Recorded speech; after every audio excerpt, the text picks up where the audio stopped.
श्री शिवपुराण रुद्र संहिता द्वितीय खंड अध्याय 36 देवताओं का पलायन।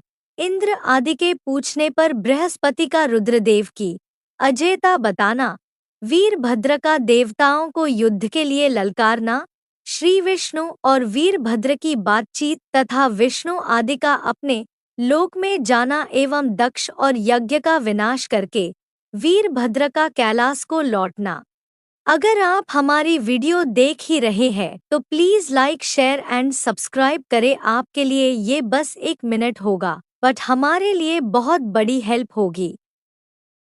ब्रह्मा जी कहते हैं, नारद, उस समय देवताओं के साथ शिवगणों का घोर युद्ध आरंभ हो गया। उसमें सारे देवता पराजित हुए और भागने लगे। वे एक दूसरे का साथ छोड़कर स्वर्गलोक में चले गए। उस समय केवल महाबली इंद्र आदि लोकपाल ही उस दारुण संग्राम में धैर्य धारण करके उत्सुकतापूर्वक खड़े रहे। तदंतर इंद्र आदि सब देवता मिलकर उस सम्रांगण में बृहस्पति जी को विनीत भाव से नमस्कार करके पूछने लगे। लोकपाल बोले, गुरुदेव बृहस्पति, तात महाप्राज्ञ, दयानिधे, शीघ्र बताइए, हम जानना चाहते हैं कि हमारी विजय कैसे होगी। उनकी यह बात सुनकर बृहस्पति ने प्रयलपूर्वक भगवान शंभु का स्मरण किया और ज्ञान दुर्बल महेंद्र से कहा।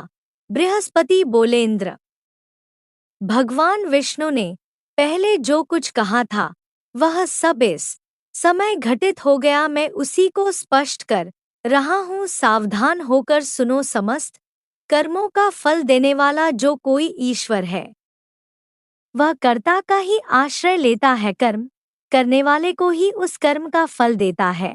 जो कर्म करता ही नहीं उसको फल देने में वह भी समर्थ नहीं है। अतः जो ईश्वर को जानकर उसका आश्रय लेकर सत्कर्म करता है उसी को उस कर्म का फल मिलता है।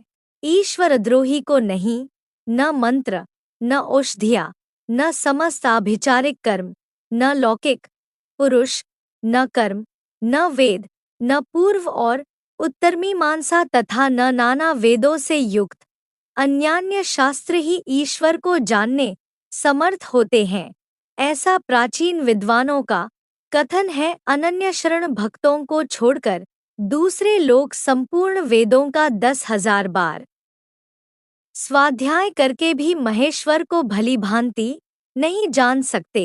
यह महाश्रुति का कथन है। अवश्य भगवान शिव के अनुग्रह से ही सर्वथा शांत, निर्विकार एवं उत्तम दृष्टि से सदाशिव के तत्व का साक्षात्कार ज्ञान हो सकता है। सुरेश्वर क्या का भगवान रुद्र जिनके सहायक हैं, ऐसे ये परम क्रोधी रुद्रगण इस यज्ञ में विघ्न डालने के लिए आए हैं और अपना काम पूरा करेंगे, इसमें संशय नहीं है। मैं सत्य सत्य कहता है कि इस यज्ञ के विघ्न का निवारण करने के लिए वस्तुतः तुम में से किसी के पास भी सर्वथा कोई उपाय नहीं है।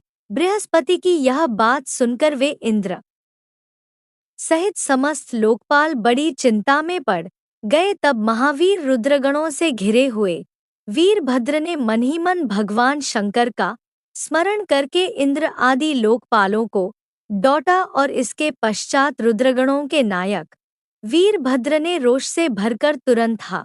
उस समय वहां विद्यमान समस्त ऋषि अत्यंत भयभीत हो परमेश्वर श्रीहरि से रक्षा की प्रार्थना करने के लिए सहसा नतमस्तक हो शीघ्र बोले, देवदेव, रमानाथ, सर्वेश्वर, महाप्रभो, आप दक्ष के यज्ञ की रक्षा कीजिए।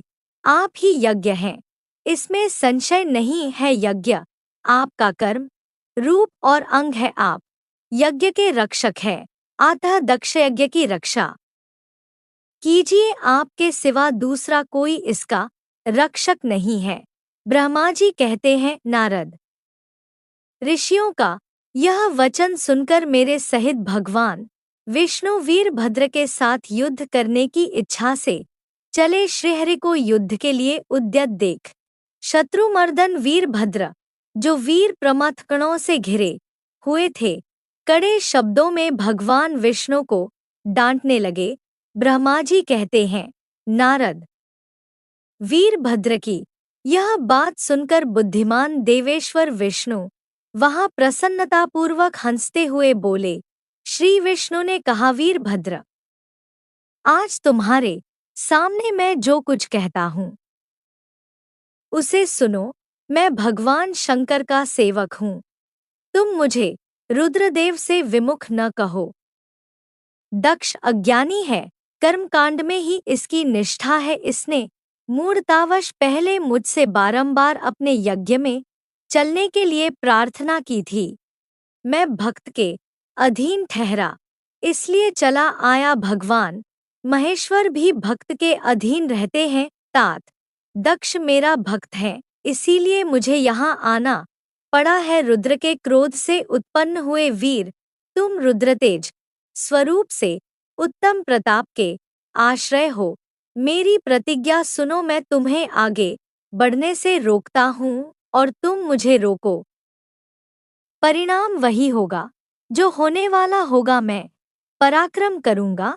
ब्रह्मा जी कहते हैं, नारद, भगवान विष्णु के ऐसा कहने पर महाबाहु वीरभद्र हंसकर बोला, आप मेरे प्रभु के प्रिय भक्त हैं, यह जानकर मुझे बड़ी प्रसन्नता हुई है।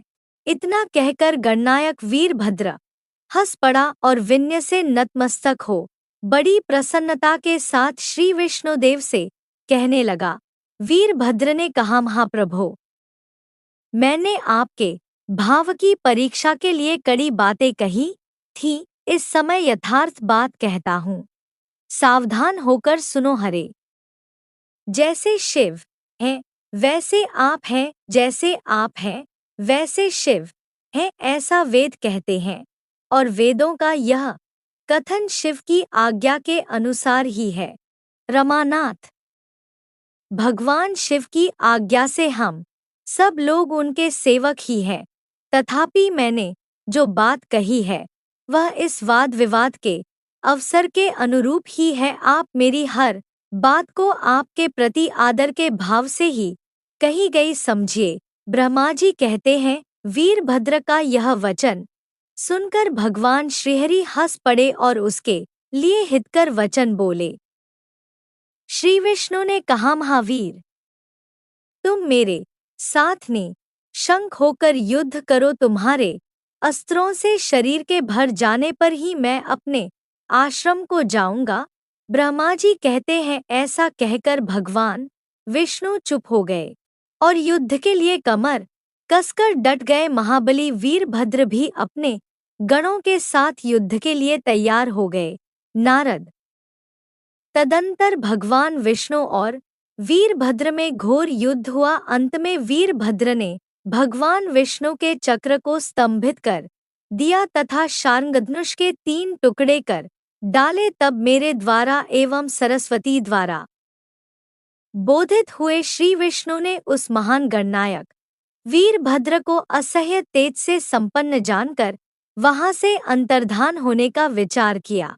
दूसरे देवता भी यह जान गए कि सती के प्रति जो अन्याय हुआ है उसी का यह सब भावी परिणाम है। दूसरों के लिए इस संकट का सामना करना अत्यंत कठिन है। यह जानकर वे सब देवता अपने सेवकों के साथ स्वतंत्र सर्वेश्वर शिव का स्मरण करके अपने अपने लोक को चले गए। मैं भी पुत्र के दुख से पीड़ित हो सत्यलोक में चला आया और अत्यंत दुख से आतुर हो सोचने लगा कि अब मुझे क्या करना चाहिए। मेरे श्री विष्णु ने कहा, वीरभद्र, आज तुम्हारे सामने मैं जो कुछ कहता हूँ उसे सुनो। मैं भगवान शंकर का सेवक हूँ। तुम मुझे रुद्रदेव से विमुख न कहो। दक्ष अज्ञानी है, कर्मकांड में ही इसकी निष्ठा है। इसने मूढ़तावश पहले मुझसे बारंबार अपने यज्ञ में चलने के लिए प्रार्थना की थी। मैं भक्त के अधीन ठहरा, इसलिए चला आया। भगवान महेश्वर भी भक्त के अधीन रहते हैं। तात, दक्ष मेरा भक्त है, इसीलिए मुझे यहाँ आना पड़ा है रुद्र के क्रोध से उत्पन्न हुए वीर, तुम रुद्रतेज स्वरूप हो, उत्तम प्रताप के आश्रय हो। मेरी प्रतिज्ञा सुनो, मैं तुम्हें आगे बढ़ने से रोकता हूँ और तुम मुझे रोको। परिणाम वही होगा जो होने वाला होगा, मैं पराक्रम करूँगा। ब्रह्मा जी कहते हैं, नारद भगवान विष्णु के ऐसा कहने पर महाबाहु वीरभद्र हंसकर बोला, आप मेरे प्रभु के प्रिय भक्त हैं, यह जानकर मुझे बड़ी प्रसन्नता हुई है। इतना कहकर गणनायक वीरभद्र हंस पड़ा और विनय से नतमस्तक हो बड़ी प्रसन्नता के साथ श्री विष्णुदेव से कहने लगा। वीरभद्र ने कहा, महाप्रभो, मैंने आपके भाव की परीक्षा के लिए कड़ी बातें कही थी। इस समय यथार्थ बात कहता हूँ, सावधान होकर सुनो। हरे जैसे शिव हैं वैसे आप हैं, जैसे आप हैं वैसे शिव हैं, ऐसा वेद कहते हैं और वेदों का यह कथन शिव की आज्ञा के अनुसार ही है। रमानाथ, भगवान शिव की आज्ञा से हम सब लोग उनके सेवक ही हैं। तथापि मैंने जो बात कही है वह इस वाद विवाद के अवसर के अनुरूप ही है। आप मेरी हर बात को आपके प्रति आदर के भाव से ही कही गई समझिए। ब्रह्मा जी कहते हैं, वीरभद्र का यह वचन सुनकर भगवान श्रीहरि हंस पड़े और उसके लिए हितकर वचन बोले। श्री विष्णु ने कहा, महावीर, तुम मेरे साथ ने शंख होकर युद्ध करो। तुम्हारे अस्त्रों से शरीर के भर जाने पर ही मैं अपने आश्रम को जाऊंगा। ओम नमः शिवाय। शिव पुराण का रुद्र संहिता का 36वां अध्याय समाप्त हुआ। आगे का भाग सुनने के लिए please like, share, subscribe and press the bell icon. Thank you for watching.